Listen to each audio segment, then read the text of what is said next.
Let's go right into this one.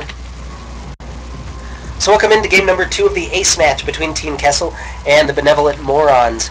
Spawning up here in the upper right-hand position, he's actually a random player. I had our icons confused in game number 1. He's playing random, as should be obvious by his new race. So he spawned his Terran in this game. Can he bring a game back for BM? It is Tunamug. And spawning in the lower right in the purple color for Team Kessel. He needs one more game to close out the series and give the win to Team Kessel. It is LVMatterhorn. Last game we got to see a PvZ. Tunamug doing kind of an interesting style. Just really heavy robo. And it was just Immortals. He didn't go for the Colossus. He went 3 robos and 5 gateways. And was eventually just overrun by Mutalisks, unfortunately. So we'll see what Matterhorn has in store for us in this game. Last game it looked like he wanted to go for a Stefano style maxed out, but realized that his opponent was just making Immortals. So he switched into those Mutalisks, and that proved to be the game-winning decision for him. In case you're wondering, this is GSL in Tomb Valley, so your opponent actually can't spawn here if you're Matterhorn. There's no horizontal spawns, only vertical and cross. So, I guess it never hurts to check, but regardless, Matterhorn going to have to go elsewhere to find his opponent.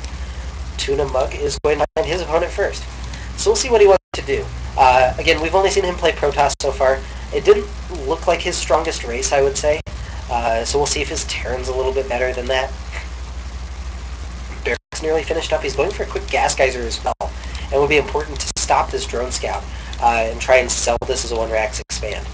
The SCV does get in here. He'll spot the expansion for Matterhorn and no pool.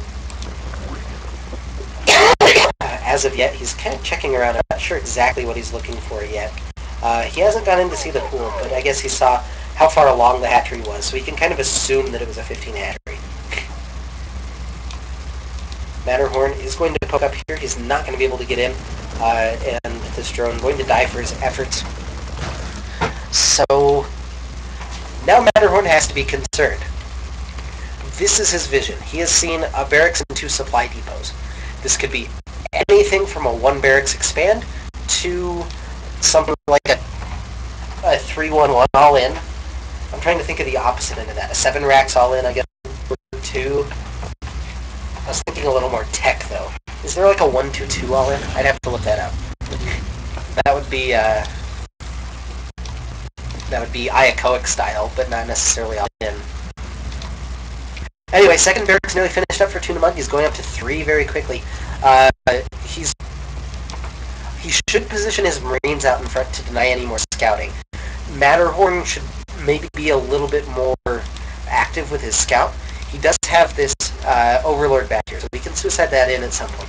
It looks like Tunamug going to do a staple of lower level play, and he's going to go for a stim timing.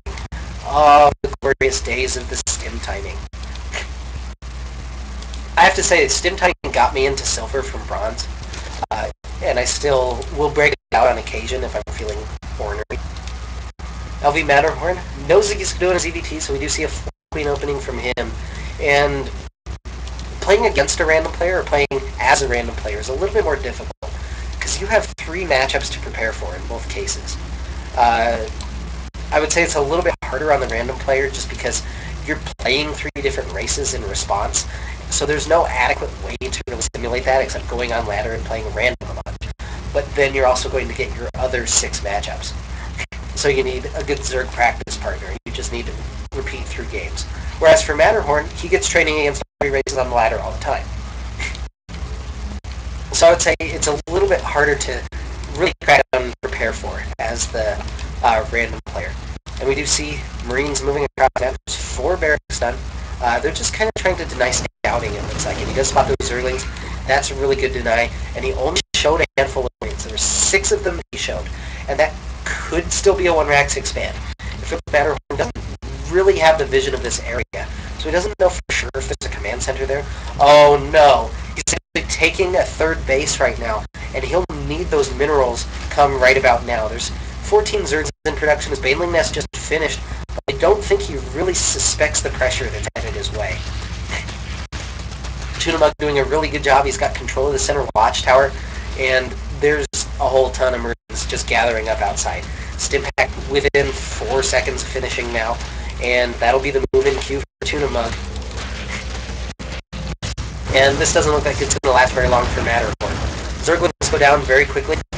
He does gather them up on the ramp. We'll see how many of these drones he can get. He does get a queen. There's the stim in. And he'll run in. He'll be able to get... Oh, the banelings don't quite connect. That was so close. If those banelings connect, that's game-winning for Matterhorn. Instead, he's going to be forced to pull all of his drones. There's another stim up from Tunamug. That'll kill basically everything.